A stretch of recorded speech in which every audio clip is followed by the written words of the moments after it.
Wickedsmahtsolutions.com. Sustainability made simple.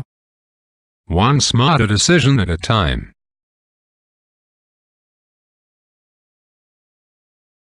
This project was inspired by two very amazing and influential people, Harry Elton Myers III and Dr. Masaru Emoto. Thank you both. We appreciate you. The story behind Wickedsmaht. We are focused on providing sustainable living solutions. As natives to Rhode Island, we understand the importance of community growth.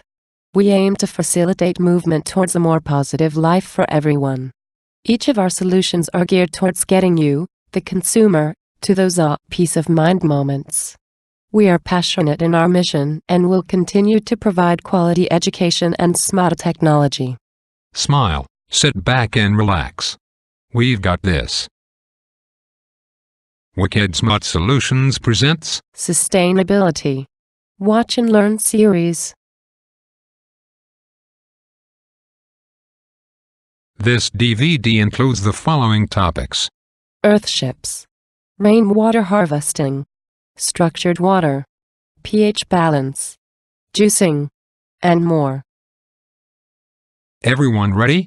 We are going to begin in 3, 2, 1. Let the questions begin. I want a way to reduce my monthly bills. Do you know of anything I can do right now to save on food, water, shelter, and electricity? The Earthship concept. Earthship Biotecture has been developing a sustainable housing method called the Earthship concept for over 30 years in New Mexico. This housing is independent of municipal utilities and presents solar thermal heating and cooling, solar wind electricity, water harvesting, contained zero discharge individual on-site sewage treatment, building with recycled materials, food production in the home. Solar and wind electricity, solar panels, windmill, batteries, and power organizing module. This building is completely off the grid, meaning it is not attached to any main utility lines. It produces all of its electric power with solar panels, and windmills can also be used. These on-site renewable energy sources charge a bank of batteries in the systems room. The power organizing module, a specific design produced exclusively by Earthship Biotecture, distributes energy from the batteries throughout the house. Super efficient lighting, pumps, and refrigeration, in addition to natural ventilation, heating, and cooling, greatly reduce the energy requirements for the home. These designed-down energy requirements meet the solar wind energy harvesting halfway. A very reliable and free energy bank for the home that will never be dependent on fossil-fueled, centralized municipal utility systems is the result. Both people and the planet benefit from this arrangement. Thermal solar heating and cooling, solar gain, thermal mass encounter, natural convection. This building heats and cools itself naturally without burning fossil fuels or having any utility bills. The living spaces are surrounded on 3 sides with thermal mass in the form of used automobile tires rammed with earth. More earth is buried behind these walls than insulated with a thermal wrap. In the winter, glass along the whole south side of the building admits sun, which heats the mass of the very thick walls. When the temperature in the room drops below the temperature in the walls, heat is released from the walls into the space. In the summer, the sun is high in the sky and enters only into the planters. The naturally cool temperature of the deep earth cools the building. Natural, convection-driven ventilation from underground cooling tubes and operable windows and skylights provide additional cooling. No money or fossil fuel is used for comfort in these homes. Building with natural and recycled materials. Used automobile tires, plastic and glass bottles, aluminum and steel cans, natural mud and straw plaster, reclaimed wood, scrap metal. The walls of an earthship are built with used automobile tires rammed with earth. These massive walls are load-bearing and are wide enough to also serve as their own foundation. No concrete foundations are required. The tire, a steel-belted rubber casing, is simply a form for the rammed earth which creates the thermal mass. These building blocks are filled and compacted in place and staggered like bricks. Each earthship uses between 500 and 5,000 tires. Small interior walls of the earthship may be made from aluminum or steel cans or glass or plastic bottles. Earthen plaster is used for the interior of most of the building. A mixture of sifted dirt from the site, sand, chopped straw, and water are used. The chopped straw is added to help bind the plaster and prevent cracking.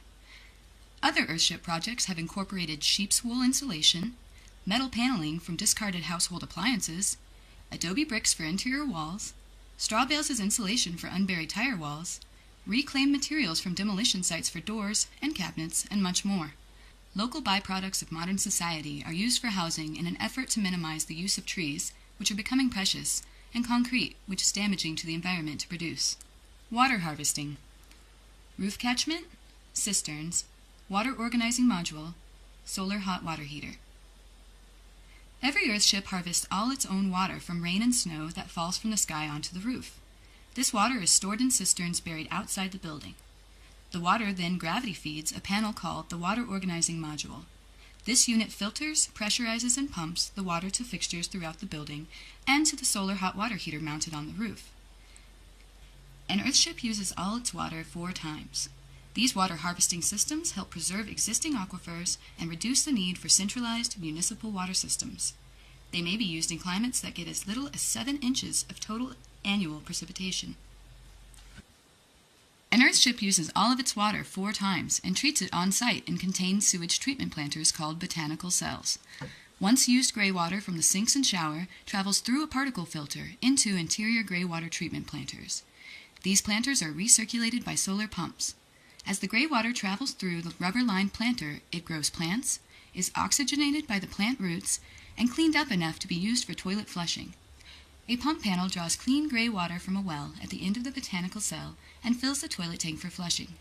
The black water from the toilet then goes outside to a conventional septic tank, which overflows into another rubber-lined botanical cell.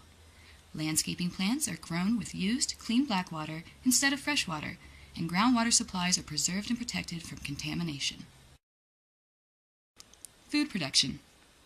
Gray water botanical cell, year-round food production. In an earthship's interior gray water botanical cells, you are able to grow food year-round. Tropical plants, such as banana trees and hibiscus, flourish even when there is snow outside. Earthship residents pick their own organic produce fresh for any meal. They can also simply graze throughout the day. The latest earthship design, the Phoenix, features expanded food production capabilities with a 2nd and 3rd greenhouse and over 1/3 of total square footage dedicated to food production. There will be fish production, chickens and goats for meat, eggs, milk, and cheeses, in addition to fruits and vegetables. The effort being to produce enough food in one's home to survive. Earthships directly address the global issues of our time. These issues have become more serious in the recent months due to a heightened awareness of global warming. The Earthship concept is directed at curbing global warming and at the very least offering a direction that will sustain human life on Earth longer as planetary conditions worsen.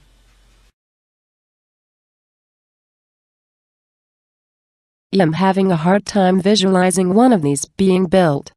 Is there really a way for me to build my own Earthship?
I live in an area where there is limited rain. How will I get water? Dating back 1,000 years, water buildings like these show the advancement of ancient Indian science and technology. And what's more, the water harvesting techniques that sustained them for centuries are now inspiring modern applications.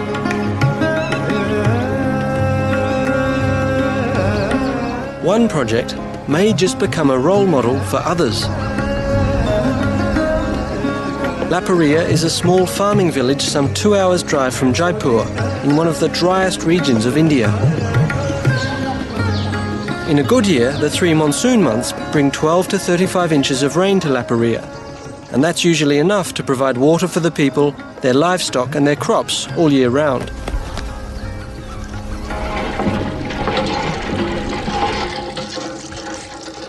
However, the monsoon is, well, the monsoon.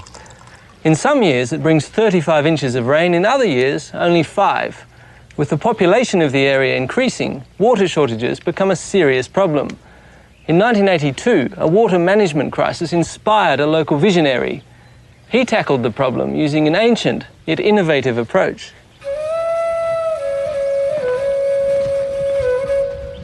हम सब लोग इकट्ठे होकर के और सब लोगों ने मिलकर काम किया. Laxman Singh, a member of a prominent local family, has dedicated his life to reviving traditional rainwater harvesting methods in a parched and barren land. तालाब बने हैं, सारे लोग निठल्ले ना बने, कम से कम. Mr. Singh explained that before he took up this cause, most modern approaches had failed because they were foreign to the villagers. So मैं अपने गांव के प्रयासों में, So instead, he reminded them of their ancient wisdom. के प्रयासों में तब्दीली हो. The water methods used in the construction of step ponds and step wells inspired the Laparia squares. मेहनत करें चाहे नहीं करें, लेकिन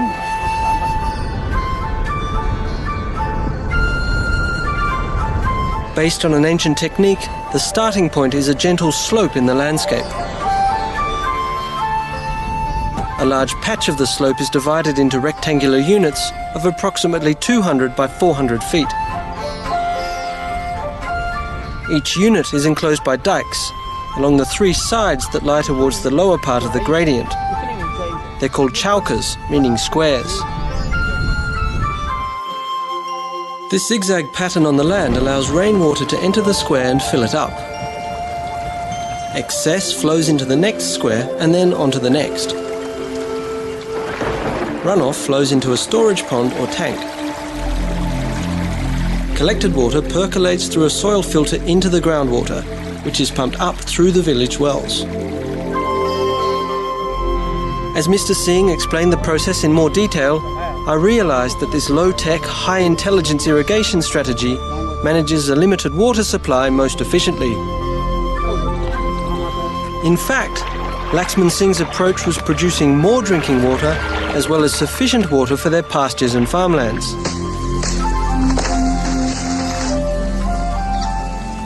As it turned out, the ancient technology was very successful. 2 figures indicate the success here.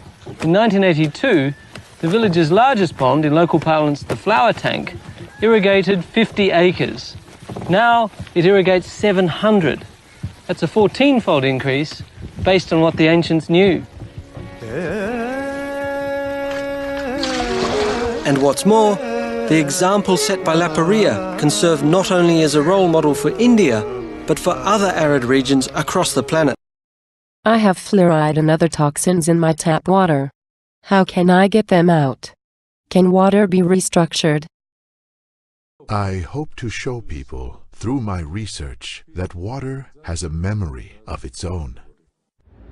Dr. Emoto's laboratory does research on water samples, which are subjected to various forms of outside influence. The impressions made upon the water are recorded by swiftly freezing it in a cryogenic chamber.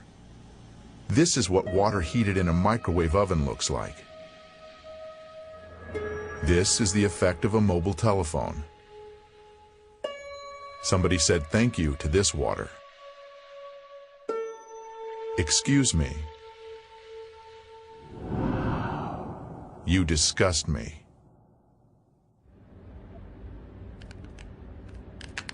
With modern technology, it is possible to structurize water artificially.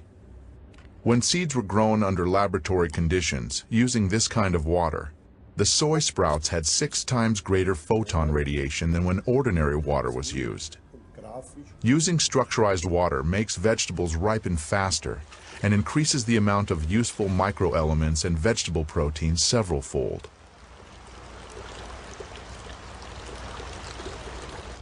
If we look at the shoots, the treated ones were long, even, and strong, while the untreated ones were short, thin, and weak.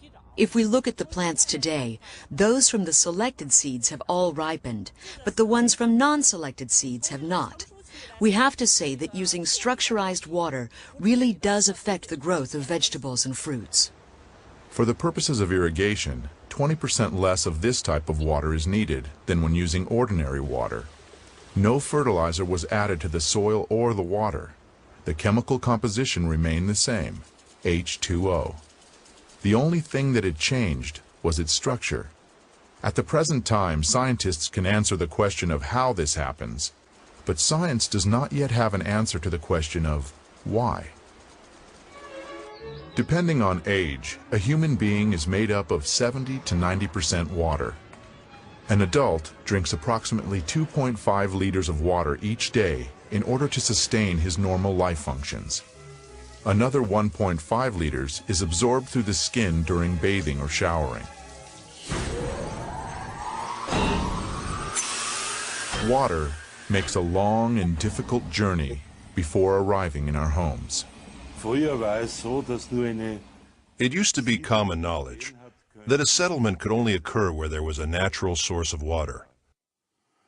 Today, whether or not there is water in a place is of no importance, because we transport water for thousands of miles using high pressure.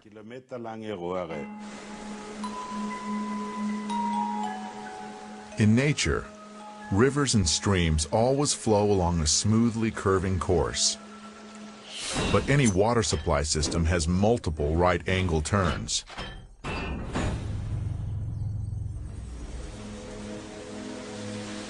The natural structure of the water breaks down more and more with each such turn.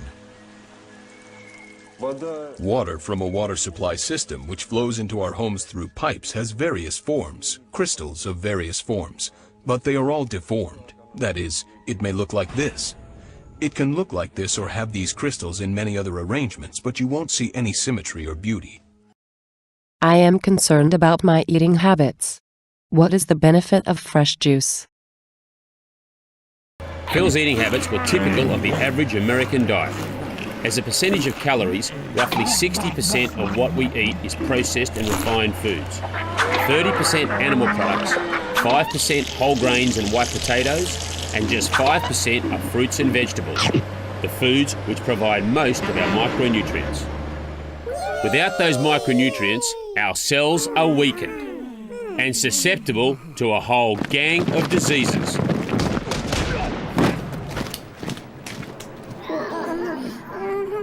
But Phil has turned that around.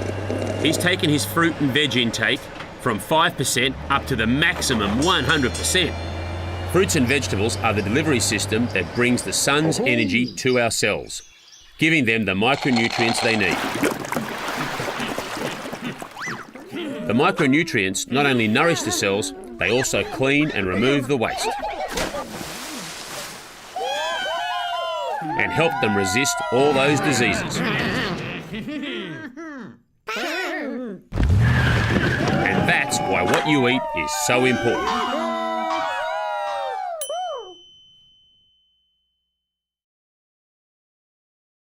I exercise, eat right and try my best to lose weight, but I am not seeing any results.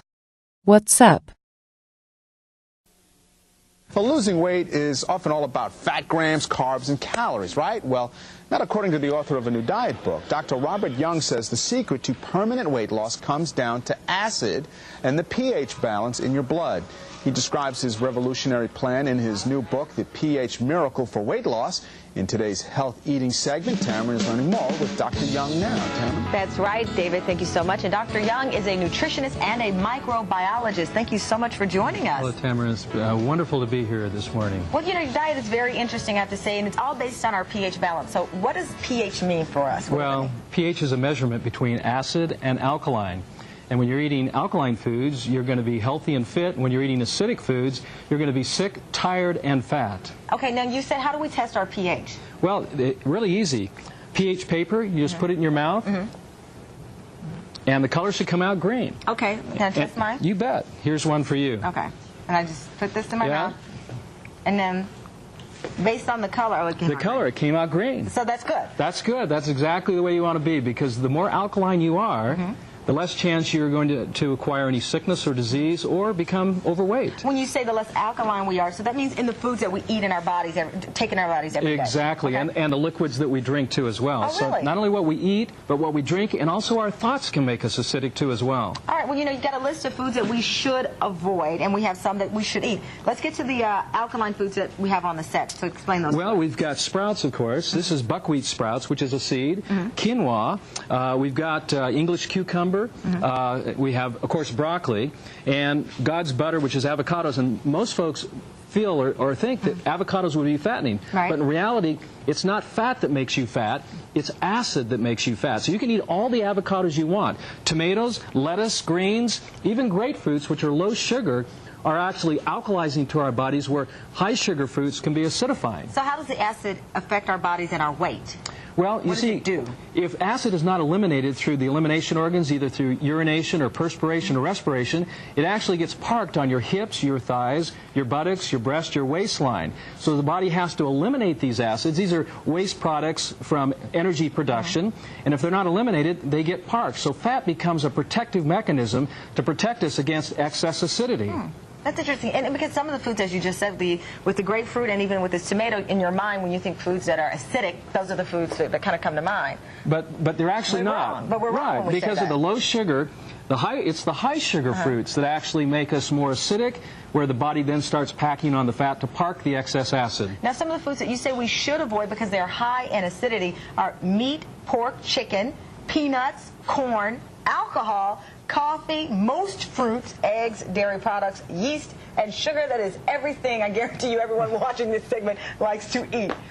That's a big list. Well, but on the other side, the alkaline food is just as big, and it's just as rewarding, and it's just as satisfying. That's why the pH Miracle for Weight Loss has over 100 recipes, delicious recipes that are easy, and you can get immediate results. If you need to gain weight, you can gain weight on this program. If you need to lose weight, you can lose weight as well. Now, this sounds like a vegan or a vegetarian diet with some of the things that have been eliminated, particularly when you talk about meat, pork, and chicken, and dairy products, and you leave us with a lot of veggies. But it's not. You can have fish. For example, some of the best fish are like sea bass, tuna, trout, and even salmon. But you want to have the portions where 60 to 80% of your food is more of these types of foods. Which are more vegetables and more protein from like the nuts there. So salad becomes the main course, or veggies like broccoli, and then you have a side of meat. Oh, so it's the complete opposite of the Atkins, really. Exactly. Okay. And you also say that we can add things to our water and what we do daily, and these are pH drops that we should add to our water. These are the pH drops, and you can actually see if we drop it right on here, you can actually see it changes the color to a dark blue, which is highly alkaline. All you do is put some of the pH drops in the water to begin alkalizing that water. Now, you brought some pictures in of some of the people who've been on your diet, and we have a picture of a person who lost, how many pounds do you think we can lose on this diet? You can lose an average of a ½ pound minimum a day. So take how much weight you want to lose, times it by 2, and that's how many days it's going to take for you to lose that weight. Now, is this formula anything new, or is this just something that through your studies that you just feel works? Over the last 25 years, I've been studying the basis of alkalinity within our bodies and how it helps us be healthier and more energetic and help to keep the pounds off, too, as well. Thank you so much, and Doctor. the list is there. Thank you very much. All right, David, back over to you. We've been talking about it all morning long. In fact, we've been talking about this book since we got it. It's amazing. Dr. Young is here with tips on weight loss. That's right. He's going to tell us why he blames acidic food for weight gain, and he has some thoughts on chickens. We'll be back in 2 minutes. Back with Robert Young. Mark, you're watching. Summer days drifting away. All right, according to a new book, people don't get fat, they get acidic. Well, that's the premise of the pH Miracle for Weight Loss. This book is amazing. It instructs readers about how to balance your body chemistry to achieve your ideal weight. Author Dr. Robert Young is here with more on this book. All right, we've been talking so much about this book. What do you mean acidic? Well, when you eat certain foods, those foods break down to either an alkaline ash or an acidic ash. And if they break down to an acid ash, if that ash is not eliminated, it ends up getting parked on your hips, your thighs, your buttocks, your waistline, or even in your breast. And if you're eating more alkaline, and of course more alkaline foods like the green foods and the good healthy fats, then of course you're not going to be packing on the pounds. Okay, so we've been hearing a lot about, you know, reduced fat diets or protein diets and that sort of thing. This seems to me that it has more to do with your own pH. Now, balancing that out, how do you find your pH and how do you know which foods are not good for you? Well, first off, balancing the pH is simple as using a pH paper, kind of like measuring the pH of your swimming pool or your spa. Oh, really? We keep track of that, and yet we don't keep track of our internal fluids. But the pH should be alkaline, slightly alkaline, like the urine or saliva should be alkaline at about 7.2. And when we're in an alkaline state, this is when we enjoy the highest quality of energy, vitality, health, and we flat out just don't get fat. And the reason for that is? Is because fat is protective. Fat is saving our lives. We need to learn to understand that fat is our friend. Really? It's protective. And when we're over-acidic, and we can't eliminate these acids through either urination, defecation, perspiration, or respiration, then it gets packed on our hips, our thighs, and our buttocks. So the fat is literally saving our lives. And when we understand that and appreciate that fat is our friend, then we can then begin to alkalize our body through good, healthy foods like the green foods like spinach and parsley and cucumber, broccoli, one of the most important foods like avocado. Now you'd think, wait a minute, avocados are fattening? Yeah. Not so. Caloric, yeah. Acid is fattening. Avocados are actually alkalizing and thus make you lean and energetic. Well, in foods we choose, I've given a list in the book of those foods which are the most acidic. Oh, okay. So there's an acid level for each piece of food that we eat. Exactly, and everything that we drink too as well. That's going to contribute to an over-acidic state. And when we become over-acidic, that's when the body goes into preservation mode, and that's when the body starts holding on to fat to park our excess acids. Now, I've heard some diets, they want you to get into the state of ketosis so that you're actually burning all the excess fat. Is that good? Well, I really don't think so. It's a matter of providing the body energy, and through electron-rich foods, because our bodies are electric. We're kind of like that energy battery, you know, the alkaline battery. And of course, alkaline batteries have energy, and when we put electron-rich foods into our bodies, we're energetic. So this list of foods is in the book, and all this other stuff about the pH balancing is also in here. I find it very fascinating because there's things in here that I've not heard before, especially the body chemistry. And your point about the pool water is dead on, because you're right, we don't even know what's inside our bodies, yet we know what's in the pool. Well, if you've ever had a fish bowl, the fish is only as healthy as the water in which it swims in. And so the human cell is only as healthy as the water it swims in. We're a body of fluids, body of water, and it has to be pH balanced at 7.365. And if it's not, the body goes into preservation mode. It tries to protect itself, and one of those ways is by packing on the pounds. Dr. Robert Young, you can meet him today at Borders at noon in Pasadena on South Lake Avenue. Great book. Thanks so much for coming. It's great to have you here. Carlo. Is there any research out there for the prevention and treatment of chronic illness? We have the precedent set by Dr. Max Gerson back in the 1930s and 40s, who showed that vitamins and especially large quantities of fresh vegetable juices and organic foods would help to reverse cancer. And Gerson had about a 50% cure rate with terminally ill patients. That's extremely high. With malignant melanoma, the Gerson therapy is spectacular. That in itself is enough reason for every physician to learn about the Gerson therapy, but they don't.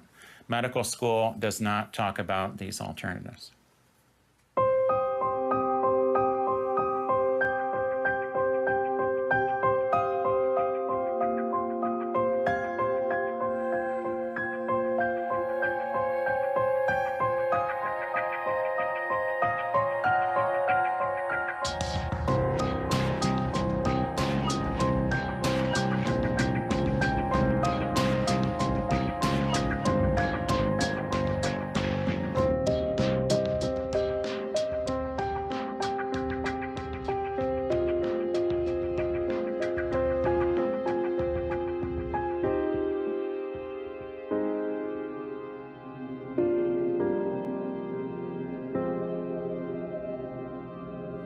normal human body has powerful defenses to the point where cancer is impossible. The human body has such powerful defenses that a normal, healthy body cannot, will not develop cancer or any other chronic disease for that matter. Not only that, but with a good, healthy, normal, rich, organic food, you can reverse these diseases, and that's what we do. I need to get out of my own way. What advice do you have for me?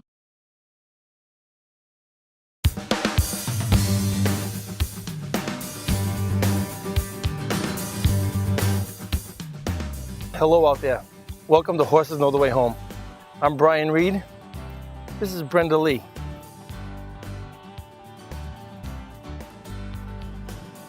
And here's Lucy, along with Eddie and Red.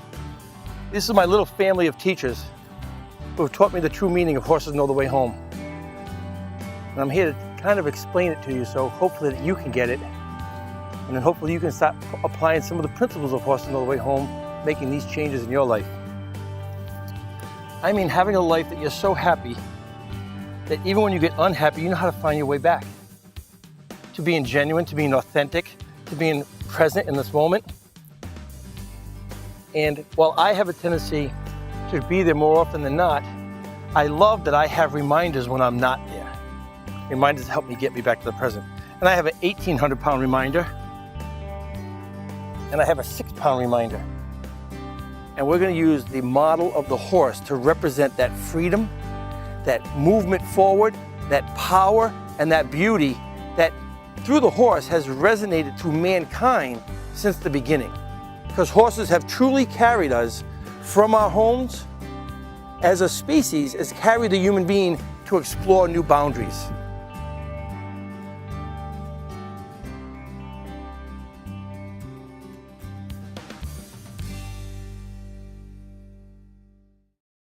Want to learn more? Check out the following websites and ideas. See what you can learn on your own. Share your findings with others around you and promote community growth. It's your turn to go out and be wicked smart. We aim to feature and work with innovative people, products and services that are geared towards making everyone's lives easier. If you know of an individual who is doing great things for the community, or a company that represents a Wickedsmaht sustainable product or service that you feel should be featured on wickedsmartsolutions.com, please contact John Myers at wickedsmartsolutions.com. Thank you and have a wicked smart day. Want to make a difference? You can help. We are in need of graphic designers, motivators, entrepreneurs and anyone who is passionate about life to help make these messages accessible to everyone. Yes, we do believe that sharing is caring. Thank you. We look forward to providing you with as many Wickedsmaht solutions as you provide questions. Remember, Wickedsmartsolutions.com was created for you. Please check out our Facebook, Twitter, and Instagram for updates on our progress. We hope you enjoyed this presentation. Feel free to share this with everyone.